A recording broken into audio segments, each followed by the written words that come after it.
자, 여러분 안녕하세요. 새파랑입니다. 네, 우리가 저번 시간에는 연수구 정신건강복지센터 센터장님을 모시고 정신병원의 오해와 진실에 대해서 같이 알아보았는데요. 이후에도 정신의료기관 입원에 대한 유형에 대해서 궁금해하시는 분들이 많으신 것 같아요. 그래서 오늘은 정신의료기관 입원 유형에 대해서 한번 알아보는 시간을 갖도록 하겠습니다. 정신의료기관 입원은 법에 명확하게 명시가 되어 있는데요.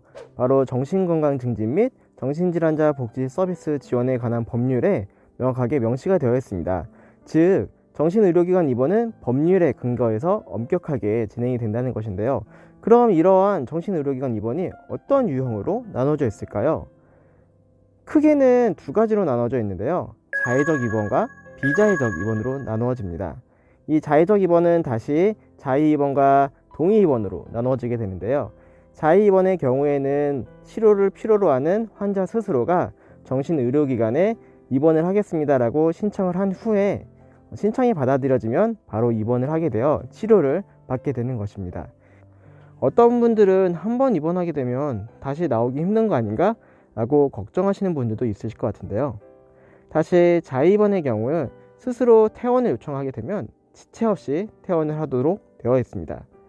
즉, 내가 한번 들어간다고 해서 다른 사람이 꺼내주기 전까지 나오지 못하는 것이 아니라는 것이죠. 그렇기 때문에 걱정할 거 없이 입원 치료를 받으실 수 있습니다.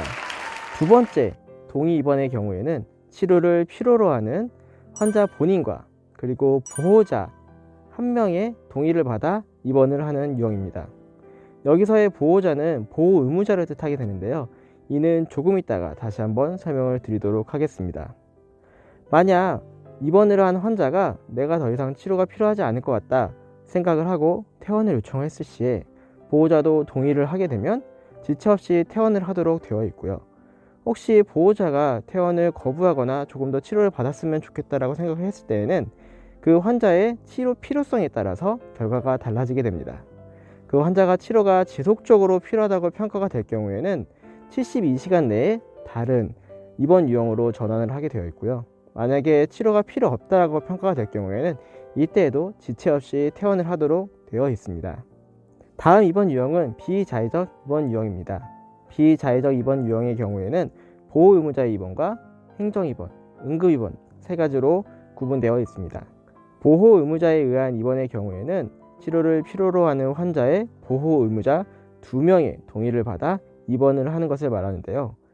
여기서 보호 의무자 2명은 아무나 될 수 있는 것은 아니고요. 법에 명확하게 명시가 되어 있습니다. 즉, 민법상 후경인과 부양 의무자를 의미합니다. 이러한 보호자 2명의 동의를 받아 입원을 하게 되는 보호 의무자에 대한 입원은 굉장히 그 절차가 까다로운데요. 보호 의무자 2명이 동의를 한다 하더라도 환자에 대한 정신과적 질환의 증상이 명확하고 자타의 위험이 명확하게 있지 않으면 입원이 불가합니다. 또한 진단 입원 기간 2주 동안 소속이 다른 전문의 2명이 이를 평가하게 됩니다.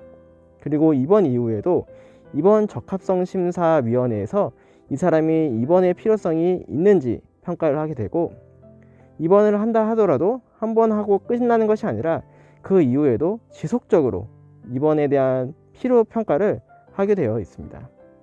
즉, 입원이 더 이상 필요하지 않다, 외래 치료를 받아도 된다라고 평가가 내려지게 되면 바로 퇴원을 하게 되는 것이죠. 다음 입원 유형은 응급입원과 행정입원입니다. 여러분들이 만약 위험한 상황에 처했을 때, 내가 생명의 위험을 느낄 때 여러분들은 누구에게 도움을 청하실 것 같으신가요? 만약에 저라면 제일 먼저 경찰에게 도움을 요청할 것 같습니다. 이처럼 우리 가족 또는 우리 주위에 자타의 위험이 있으신 분들이 그런 위험에 처해 있는 분들을 발견하게 됐을 때 여러분들은 바로 경찰에게 도움을 요청을 해서 그분들이 병원에서 안전하게 치료를 받을 수 있도록 하는 것이 굉장히 중요합니다. 바로 이러한 과정이 응급입원입니다. 응급입원을 한 이후에는 3일 이내에 증상이 없어지거나 완화가 됐을 경우에는 퇴원을 하거나 또는 다른 입원 유형으로 전환을 하게 되는데요. 이때 시군구청장이 보호자가 되어 지속적인 치료를 받을 수 있도록 하는 것이 바로 행정입원입니다. 자, 지금까지 여러분들과 정신의료기관 입원 유형에 대해서 알아보았는데요. 정신의료기관 입원 유형은 법에도 명시되어 있는 만큼 굉장히 까다롭고 복잡한 절차를 가지고 있습니다. 그래서 여러분들에게 축약해서 설명을 하다 보니 아무래도 많은 부분들을 자세하게 알려드리지 못한 것 같아요. 그래서 혹시라도 조금 더 자세하게 알고 싶으신 분들은 저희 센터 블로그에 오셔서 한 번씩 읽어보시는 것도 좋을 것 같고요.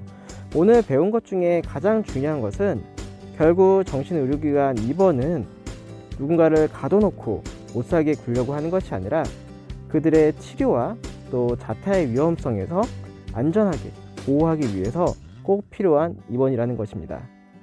자, 오늘은 여기까지 배우도록 하고 다음 시간에 조금 더 유익한 정보를 가지고 오도록 하겠습니다. 자, 다음 시간에 만나요. 안녕!